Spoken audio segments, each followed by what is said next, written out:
السلام علیکم ورحمۃ اللہ وبرکاتہ۔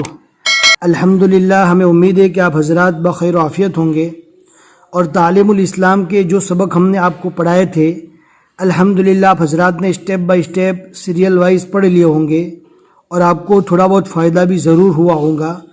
آج ہم آگے والا سبق پڑھتے ہیں۔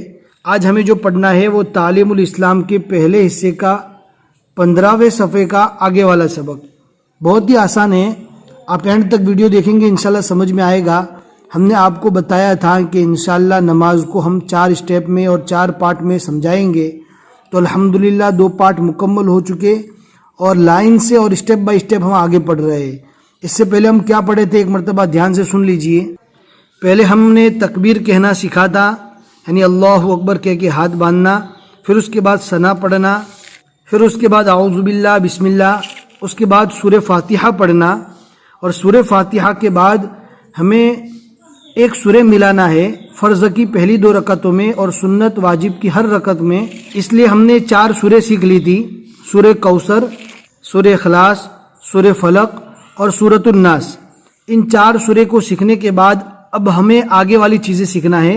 اب ہم آج کا سبق شروع کرتے ہیں۔ آپ کو ویڈیوز کو اینڈ تک دیکھنا ہے اور اپنے دوستوں کو بھی شیئر کرنا ہے۔ بسم اللہ الرحمن الرحیم۔ رکوع یعنی جھکنے کی حالت کی تسبیح۔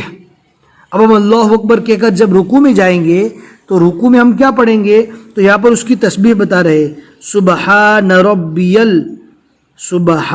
ربی العظیم، پاکی بیان کرتا ہوں اپنے پروردگار بزرگ کی، پاکی بیان کرتا ہوں اپنے پروردگار بزرگ کی۔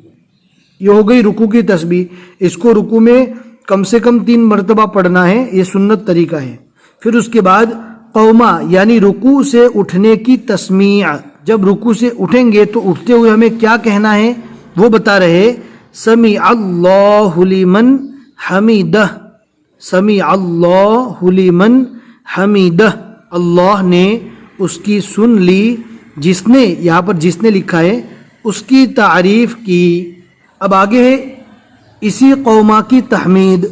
اب جب کھڑے ہو جائیں گے تو کھڑے ہونے کی حالت میں کیا کہیں گے، آپ کو بھی معلوم ہوگا، آپ بھی کہتے ہوں گے، لیکن آج ہم پڑھ لیتے ہیں۔ پھر کھڑے ہو کر ہمیں کہنا ہے ربنا لکل، کاف کو لام سے ملانا ہے، لکل حمد، ربنا لکل حمد، اے ہمارے پروردگار تیرے ہی واسطے تمام تعریف ہے۔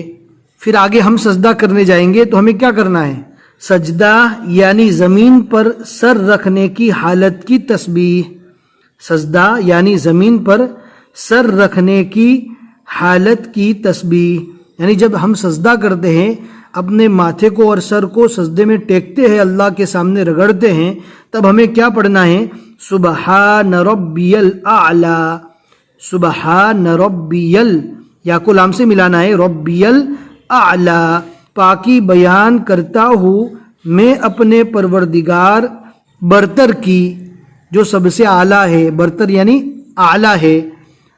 جب ہم سر کو اللہ کے سامنے زمین پر ٹیکتے ہیں تب ہمیں اپنے آپ کی عاجزی کرنا ہے، اپنے آپ کو چھوٹا سمجھنا ہے، اور اللہ کو سب سے برتر اور سب سے اعلیٰ سمجھنا ہے، سبحان ربی الاعلی۔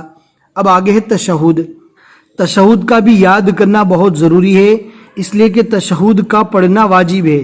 اگر آپ الگ اکیلے نماز پڑھ رہے ہیں، اگر آپ نے تشہد نہیں پڑھا تو آپ کی نماز ادھوری رہے گی، ناقص رہے گی، دوبارہ پڑھنا پڑے گا، اس لیے کہ تشہد پڑھنا واجب ہے۔ اب تشہد بھی یاد کرنا بہت ضروری ہے، اس کو بھی اچھے سے یاد کر لیجئے۔ ہم ایک ایک حرف آپ کو سمجھا کر پڑھاتے ہیں۔ تشہد یا التحیات، اس کے دونوں نام ہیں، تشہد بھی کہہ سکتے ہیں اور التحیات بھی کہہ سکتے ہیں۔ التحیات، الف کو تا سے اور ہا کو یا سے ملانا ہے، التحیات للہ والصلوات والطیبات، واو کو تو سے، تو کو یا سے ملانا ہے، والطیبات، السلام علیک ایہا النبی، ایہا النبی، ورحمۃ اللہ، ورحمۃ اللہ،